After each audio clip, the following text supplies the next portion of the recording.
आता आहोत आपण सध्या संगमेश्वरच्या रेल्वे स्टेशनवरती आणि आपण इथून चाललेलो आहे सरदेसाईंचा वाडा, जिथे महाराजांना पकडलं त्या वाड्याकडे चाललेलो आहे. आणि तो इथून आहे कमीत कमी 1.5 ते 2 किलोमीटर वॉकिंग डिस्टन्सवर. तर इथून रिक्षा केली तर तुम्हाला 150 ते 200 रुपये सांगतात. आणि जास्त अंतर नाही, 2 ते 3 किलोमीटरच आहे. थोडं पायी जावा इथून सरळ हायवेने, आणि तिथून पुलापासून लेफ्ट मारलं की सरळ तो 1 ते 1.5 किलोमीटर अंतरावरच आहे ते लोकेशन. आणि तिथून समोर नावडी नदी पण आहे. तर आता आपण बघू हे सकाळी सकाळी संगमेश्वर रेल्वे स्टेशनच्या थोडं 1-2 किलोमीटर समोर आलं की इथं असा एक नदी ओलांडल्यानंतर एक चौक लागतो. आणि या चौकामध्ये असा बोर्ड लावलेला आहे तुम्हाला प्रत्येक ठिकाणी. इथून इकडे आपलं शृंगारपूर वगैरे सगळं नावडी नदीकडे जाण्याचे इथे सगळं दिलेलं आहे. तर ह्या नदी ओलांडल्यानंतर इथून तुम्हाला लेफ्ट हँडला एक चौक लागतो, तिथून तुम्ही पायी पण जाऊ शकता किंवा ऑटो पण भेटतात इथे. आपल्या पाठीमागे दिसतंय का, ह्या इकडे ही आहे नावडी नदी. आणि आता आपण ह्या नावडी नदीच्या काठाकाठानेच आपल्याला जायचं आहे त्या वाड्याकडे. तर इकडे बघू शकता तुम्ही, जर तुमच्याकडे शक्य झालं तर ही कोकण साईड तुम्ही होईल तोपर्यंत एकतर पायी किंवा एकदम स्लो बाईक वगैरे असं एक्सप्लोर करा. कारण इथं येऊन तुम्ही एकदम फास्ट जासाल, एकदम 5-6 मिनटात 1-2 किलोमीटर जासाल, तुम्हाला काहीही बघायला भेटणार नाही व्यवस्थित. तुम्हाला कोकण अनुभवायचा असेल तर तुम्हाला इथल्या रस्त्यांनी हळूहळू जा, तुम्हाला कळेल. इथं प्रॉपर पक्ष्यांचे आवाज येतात तुम्हाला, प्रॉपर जंगल एरिया हा पूर्ण प्रॉपर. देसाईंच्या वाड्याजवळ आले तर तुम्हाला इथे चौकामध्ये छत्रपती संभाजी महाराजांचं स्मारक आहे, तिथे त्यांचा पुतळा आहे. आणि इथूनच जवळच वाडा आहे. आणि इथे मंदिर पण आहे, कर्णेश्वर मंदिर.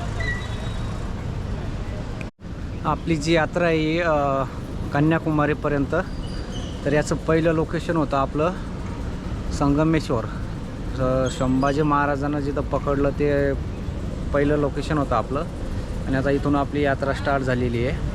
इथून आपण एक्सप्लोर करत करत खाली जाणार आहोत, तसं दक्षिण भारताकडे डायरेक्ट कन्याकुमारीपर्यंत आपण फिरत जाणार आहोत. आता इथं जवळपास इथं कर्णेश्वर मंदिर आहे एक, त्याच्यानंतर एक सप्तेश्वर मंदिर आहे, आणि संभाजी महाराजांचा वाडा बघायचा, आणि नावडी नदीचा पण एक पॉईंट बघायचा तो आपल्याला. आले तर ही जागा नक्कीच इथे या एकदा. आपण बघू शकता इथे कशी मंदिरांची त्यावेळेस तोडफोड केलेली आहे. इथे बघा आपल्याला हा जो नंदी आहे मंदिरासमोरचा, महादेवाच्या मंदिरासमोरचा, याचं अर्ध मुंडकं छाटलेलं आहे. त्याच्यानंतर तो तिथे एक छोटंसं मंदिर आहे, ते पण पूर्ण पाडलेलं आहे. आणि तिथल्या पण नंदीचं सेम हीच कंडिशन आहे.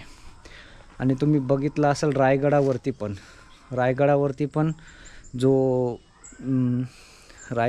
पण जो आपला जगदीश्वराच्या मंदिराबाहेरचा नंदी, त्याचं पण मुंडका असंच अर्ध्यातनं तोडलेलं आहे.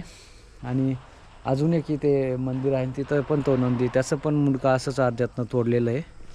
तर तुम्ही हे बघू शकता, हे किती भयंकर पद्धतीनं तोडलेलं आहे मंदिर, हे उद्ध्वस्त केलेले. म्हणजे फक्त त्यांना मराठ्यांना हरवायचंच नव्हतं, तर त्यांचं म्हणजे पूर्णपणे त्यांचे जो आत्मविश्वास वगैरे ते सगळं तोडण्याचा प्रयत्न केला त्यांनी. साम दाम दंडभेद, नुसता वैयक्तिक माणसावरच हल्ले नाही, तर त्यांनी धर्मावरती पण हल्ले केले. मंदिराची अवस्था बघून कळू शकते तुम्हाला. हे बघा, मंदिराचा वरचा टोप पूर्ण तोडलेला आहे. आपण आहोत सध्या नावडी नदीवरती, जिथे संभाजी राजांना पकडलं गेलं होतं. आणि इथूनच त्यांना पकडून बहादूरगडावरती नेलं होतं. आणि तिथून त्यांना नंतर तुळापूरला त्यांचे शेवटच्या दिवसांची सजा त्यांना तुळापूरला देण्यात आली होती. तर इथे त्यांना जेव्हा पकडण्यात आलं होतं तेव्हा मुकरब खान नावाचा सरदार आला होता त्यांना पकडायला. आणि त्यांच्यासोबत संताजी घोरपडे वगैरे हे पण होते, पण त्यांनी त्याच वेळेस मुघलांनी रायगडाला वेढा टाकल्यामुळे संभाजीराजांनी संताजी घोरपडे यांना इथून जायला सांगितले आणि ते रायगडाकडे गेले. आणि नंतर येथे फक्त संभाजी महाराज आणि कवी कलश हे दोघेच होते. नंतर संताजी घोरपडेचे वडील पण होते, मालोजी बाबा, तुम्ही ऐकलं असाल. संभाजी महाराज, आपल्याला प्रश्न पडतो की हे इथे का आले होते, म्हणजे संगमेश्वरच्या वाड्यामध्ये का आले. सगळ्यांना माहिती येते कवी कलशांवरती शिर्क्यांनी आक्रमण केले होते आणि मग शिर्क्यांचा काडीमोड करण्यासाठी संभाजी महाराज इकडे आले होते. पण ते मग मुक्कामी संगमेश्वरला का आले, कारण जेव्हा शिवाजी महाराज दक्षिण स्वारीवरती गेले होते तेव्हा त्यांना इथे शृंगारपूरला ठेवून गेले होते संभाजीराजांना. आणि संभाजीराजांकडे या भागातील तंटे मिटवणं वगैरे, सुरक्षितता राखणं, न्यायव्यवस्था हे सगळे कामं संभाजी महाराज बघायचे. आणि शृंगारपूर इथून जवळच आहे, संगमेश्वरवरनं जवळच आहे, ते 5-7 किलोमीटरवरती गाव आहे. तर मग ते तंटे सोडवण्यासाठी ते इकडं आले होते आणि इथं मुक्कामी राहिले होते. तर तेवढ्यातच त्यांना दगाबाजी झाली आणि ते पकडले गेले. आपण इथे बघू आता संगमेश्वरचा हा जो सरदेसाईंचा वाडा आहे त्याची किती नासधूस केलेली, म्हणजे इथं किती बिकट काय म्हणता येईल त्याला, किती क्रूरपणे, माणसं तर सोडा पण इथं दगडावर पण मंदिरं पण पाडलेली आहे. आपण बघू आता सगळं ते कशी मंदिरं उद्ध्वस्त केलेली इथली.